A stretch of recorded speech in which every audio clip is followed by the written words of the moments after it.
বাঙালির বিয়েতে শাখা পলা কেন পরা হয় জানো? বেশ কিছু সেকুলার বাঙালির মতে শাখা পলা হলো নারীর ওপর বিজয় করতে গিয়ে জোরপূর্বক তাদের হাতে লোহার শেকল পরানো হয়েছিল বলে তার প্রতীক নাকি বর্তমানের শাখা পলা। আদৌ কি এটা সত্য, নাকি নেপথ্যে আছে আরো কোনো ইতিহাস? চলো আমি বলছি। বাঙালির বিয়েতে শাখা পলা ব্যবহার হলেও এর প্রচলন কিন্তু বাঙালিরা করেনি।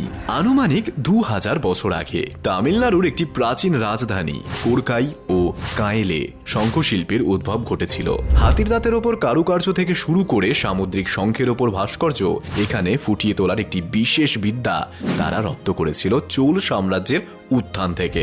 ব্রিটিশ লেখক জেমস ওয়াইজের জার্নাল থেকে জানা যায়, বল্লাল সেনের আমলে দক্ষিণ ভারত থেকে বহু ভাস্কর্য শিল্পীকে বঙ্গে আনা হয়েছিল, কিন্তু হস্তিদন্তের জায়গায় শাখা শিল্পে বঙ্গ বিপুল উন্নতি সাধন করে। তৎকালীন আর্য সমাজও শঙ্খকে শুভতা ও ধর্মীয় রীতিনীতিতে স্থান দিয়েছিলেন।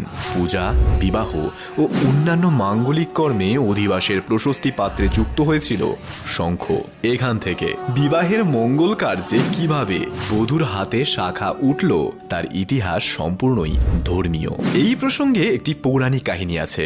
তুলসী দেবীর স্বামী শঙ্খচূড়কে শিব বধ করলে তুলসী তার স্বামীর চিহ্ন অমরত্বের প্রতীক হিসেবে নিজের অঙ্গে ধারণ করতে চাইলে দেবী পার্বতী শঙ্খাসুরের হাড় দিয়ে দুটো বালা বানিয়ে অখণ্ড পবিত্রতা ও সৌভাগ্যের আশীর্বাদ দিয়েছিলেন। নারায়ণ শালিগ্রামকে বিয়ে করার পরও তুলসী শঙ্খচূড়কেই পতিরূপে অমরত্ব দিয়ে রেখেছিলেন তার দুটো হাতে বালা রূপে। এই কাহিনীকে পাথেয় করে স্বামীর প্রতি ভক্তি ও সৌভাগ্যের প্রতীকী হিসেবে শঙ্খ কেটে চুড়ি বানিয়ে মহাভারতের সময়কাল থেকে সতী নারীরা ধারণ করতেন। পরবর্তীতে ভারতের অন্যান্য স্থানে এই প্রথা বিলুপ্ত হয়ে গেলেও একমাত্র বাংলার নারীরাই ধর্মের প্রতি আস্থা রেখে এই প্রতীক ধারণ করে এসেছে। তবে পলা এসেছে উড়িষ্যার মৎস্যজীবী ও ধীবর শ্রেণীর থেকে। জেলেরা তাদের বৈবাহিক রীতি অনুযায়ী স্ত্রীকে সমুদ্র থেকে পাওয়া লাল প্রবালের চুড়ি পরাতো।